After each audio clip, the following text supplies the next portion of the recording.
Let's get into waiver wide receivers. And let's start with the guy who should not be available in 49% of leagues, but he is, and that's Treylon Burks. Why doesn't anyone listen to me? What should happen? What should happen in this world is that everyone should listen to me, and then it would all work out fine. Yeah? That's what it's like. Because I will tell you something about me, Jay Croucher. You and I are just getting to know each other. We don't know each other super well yet. But I will tell you is the people who know me well will tell me. Like when it's something that I know nothing about, and make no mistake, there's a vast list of topics of which I know nothing about. When we get into something I know nothing about, I'm happy to like peace out. Like, oh, hey, my daughters, Daddy, which dress should I get? I don't know. Yeah. You know what I mean? Like, my wife, hey, you want to help me with the cooking? I know nothing. You know what I mean? It is what it is. So chicken fingers guy. Yeah, exactly. I mean, can you fry it? Yeah. It's a salad. It's a salad. Mac and cheese. Okay, then I don't know. Right, exactly. Like, can I microwave it? Yeah. Then we're in good shape. Other than that, so there's a lot of stuff that I know nothing about, world politics. Like, I have opinions in the United States, but world politics, nothing. You know what I mean? I don't know. I don't know. Try to make friends with the ambassador. Beats me. So I stay out of that stuff. Try and make friends with the ambassador. Yeah, exactly. Butter them up. Take them to a game or something. I don't know. Whatever it is you do. So I don't know. When it's a subject I don't know, Jay Croucher, I peace out. I have no ego about that. But on stuff that I do know about, everyone should listen to me. And just follow my lead, and you'll be fine. I've made a career of giving advice that mostly works out. So we've been talking about Treylon Burks. We've been talking about him for a long time. Sure. Why won't people listen to me? Why won't they listen to you? Why won't they listen to us? Why won't they pick up Treylon Burks? Why do they hate us? 49% Why do they hate of people, us? 49% of people Why do they hate us. Treylon Burks? Mainly you. Treylon Burks. Is it an Arkansas thing? Do you not want to say woo Suey when you watch him play?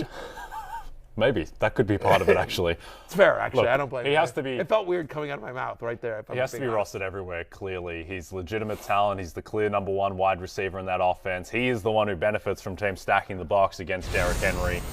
As we look at what he's done since returning from IR, consistent, steady diet of targets, and he doesn't need many to break big ones as well. Right. I mean, he's gotten at least 6 targets in the 3 games since he's been back. He's playing over 50% of the snaps. The last 2 weeks, 70 yards last week, and he recovers the touchdown in the end zone. 111 the week before. So he's been terrific. Now, if there's one thing that I would caution, it's they play Philadelphia. They're on the road to Philadelphia, and he's probably going to see a heavy dose of Darius Slay and James Bradbury. So I don't know that I would necessarily want to use him this week. There's a chance he winds up on the hate list this week, but he needs to be rostered. You know what I mean? Like, the hate list isn't about guys available in your league. It's like guys on your roster that I feel like, hey, lower expectations. But his upcoming schedule, Jacksonville, the Chargers, the Texans, like, you love that schedule coming forward. And again, what teams have been doing the last couple of weeks is like they're selling out to stop the run. They're like, Derrick Henry's not going to beat us, which is fine because that opens up single coverage for Treylon Burks. And you saw it if you saw any of the highlights last week or watched that game against the Tennessee game. Ryan Tannehill doesn't have a fear of throwing it up and letting Treylon Burks win a 50-50 ball. Like, go up and get this. And he's a big kid who can do just that. That's the thing, is that earlier in the season they didn't have the confidence in him, and now they do, where they are throwing it up. In the Green Bay game, with the game basically on ice and under the 2-minute warning, Tannehill threw it up to him in single coverage against Jair Alexander to seal the game. So there's clearly that level of confidence. And that confidence is growing as well with Zay Jones, who had a monstrous game against Baltimore. He was the big beneficiary from Trevor Lawrence having his kind of superhero origin story on television. Zay Jones should be owned everywhere as well. 38% target share last week. He's now had double-digit targets in 3 of the last 5 games and in back-to-back games. Again, Jacksonville is often a negative game script, so they're throwing. And who are they throwing to? They're throwing to Christian Kirk, and they're throwing to Zay Jones. As you see the last 5 games on your screen right there, 3 different games with over 50 yards. Again, double-digit targets in 3 of the last 5. He had a bad game against the Broncos. A lot of people have bad games against the Broncos. They didn't need to throw to him against the Raiders. He still got 5 for 40, but he's playing over 90% of the snaps in every game. And so when you're a talented wide receiver, playing over 90% of the snaps in a pass-first offense. It's offense going to be throwing. I think it's interesting. And then you look at his schedule. Detroit this week, Titans. You don't love the Cowboys, and then you don't love the Jets. But I would say that I think Treylon Burks the priority if he's not rostered in your league for the rest of the season. But if I needed somebody this week and this week only, Cardinals out, like, I'm losing DeAndre Hopkins and Hollywood Brown this week, right? I'm losing. You probably lost DJ Moore, but you know what I mean. Whatever, you're losing those guys, and whatever. You just lost Darnell Mooney or whatever, and you're nervous about some of these other guys that might be injured. I think Zay Jones is a priority this week as well. A top 5 wide receiver last week in a game in which the Lions allow the 4th most fantasy points to opposing wide receivers. To me, Zay Jones is somebody that needs to be in lineups this week, which means he needs to be on rosters. That's how that works. That's how that works. Swaguars are back. Swaguars, they're not only back, but their mascot is earning endorsements. Trevor Lawrence has taken the lead. It's fantastic. He's happening. like, the whatever. It's all happening in I apparently, and I can't confirm this, but rumors are that Jackson DeVille, who the Jaguars mascot, who wore the thong bikini this past weekend, has already been cast in 2 different rap videos. Is that right? Yes. Is that right? Yeah. Of course. It's fantastic. Yeah. Magic Mike Part 3? Yeah. Yeah, He's the 3rd lead. Unbelievable. Yeah. It's a bit of a step down, but that's all right. It's fine. All right. Just like it's all happening for him. It is. Trending When up. you have that kind of body, you own that. Yeah, you got to rep it. You got to rep it. Michael Gallup's got a pretty good body as well, I guess, and he is available right now in 52% of the leagues. On Thanksgiving, he was basically all the Cowboys had going in that first half, and he looked a bit like Michael Gallup. I would just like our viewers to take a note and just congratulate you on that very smooth segue from Magic Mike 3 to Michael Gallup. Yeah.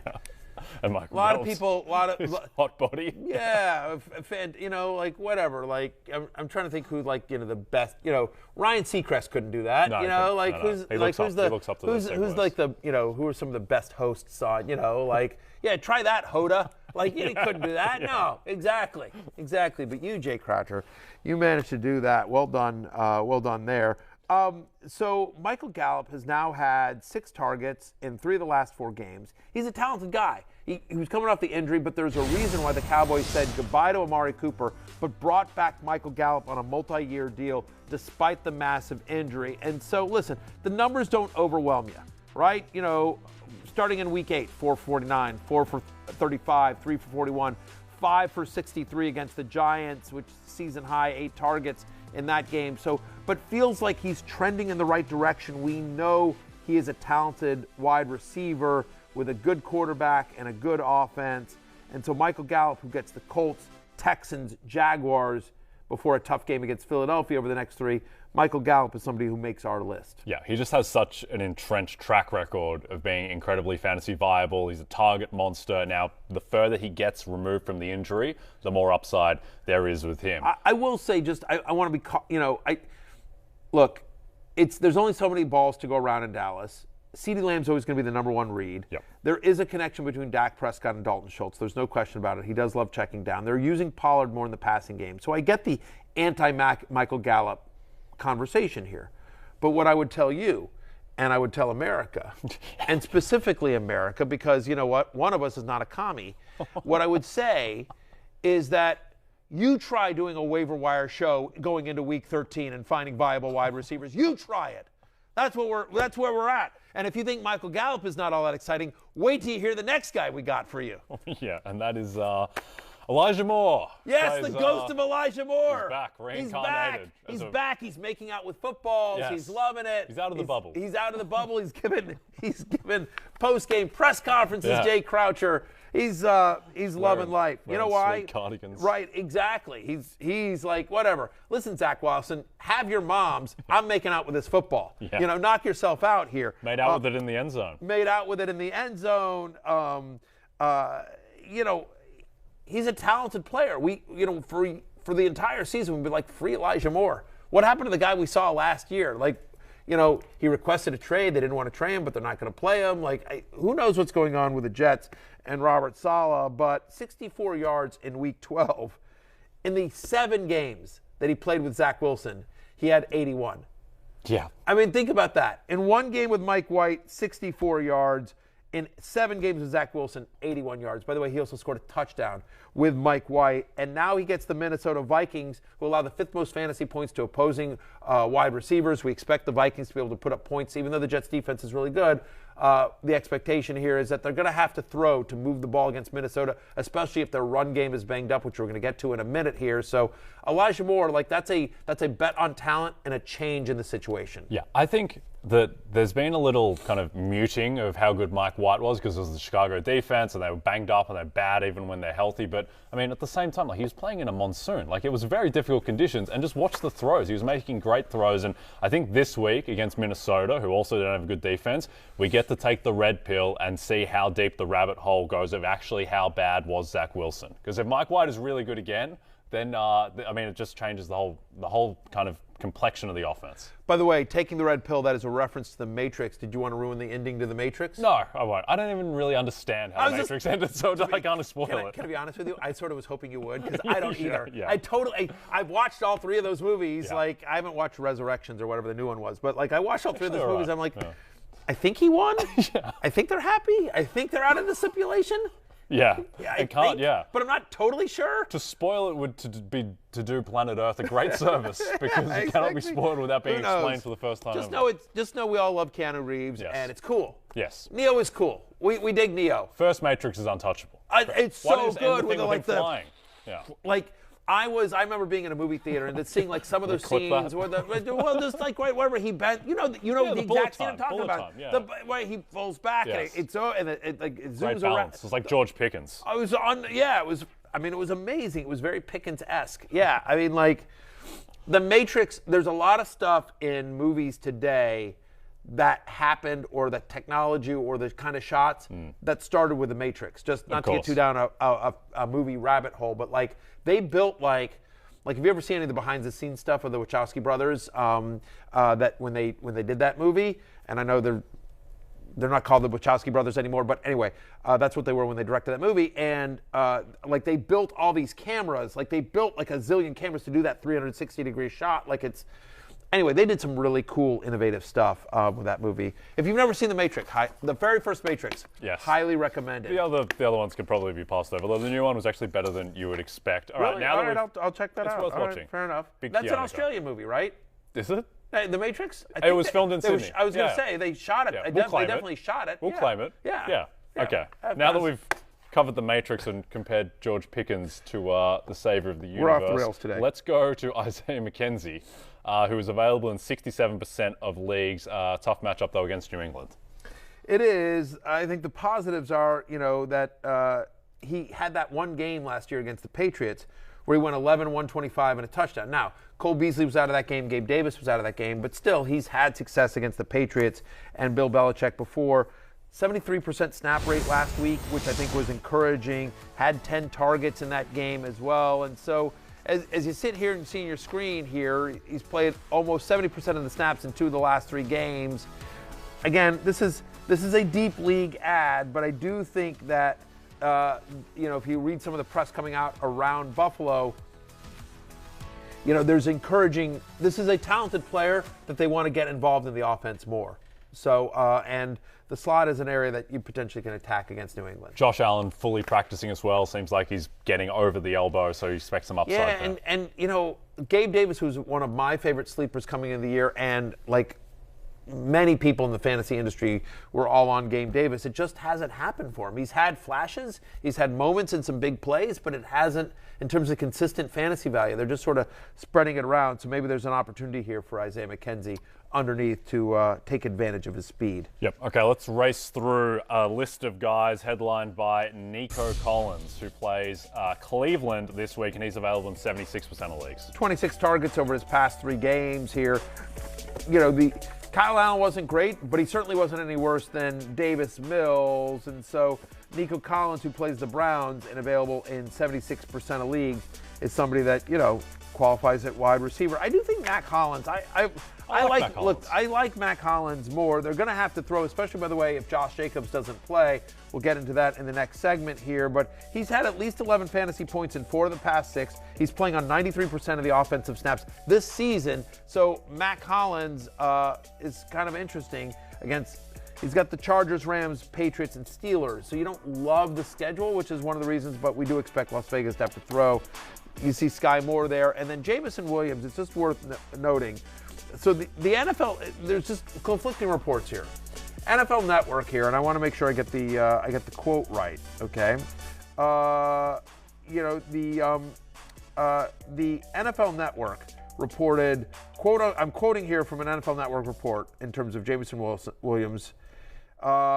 This was done right after Thanksgiving. This week's wasn't a full speed practice, but next week's will be. If he makes it through unscathed, there's a good chance he's activated. That's NFL Network saying good chance he's activated this week. Then Dan Campbell of the Lions, he's the head coach of the Lions, when asked about if Jameson Williams would play this week, in essence, would he be activated this week?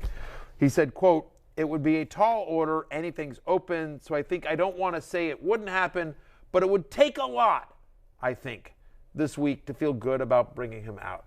So choose your fighter. NFL Network says he's going to play this week. It's likely. They say it's a good chance he plays this week. The actual head coach of the team says it would take a lot to feel good about bringing him out. Either way, that's a story that we'll monitor throughout the week, and I can't imagine starting him in his first game he's active, whether it's this week or a following week.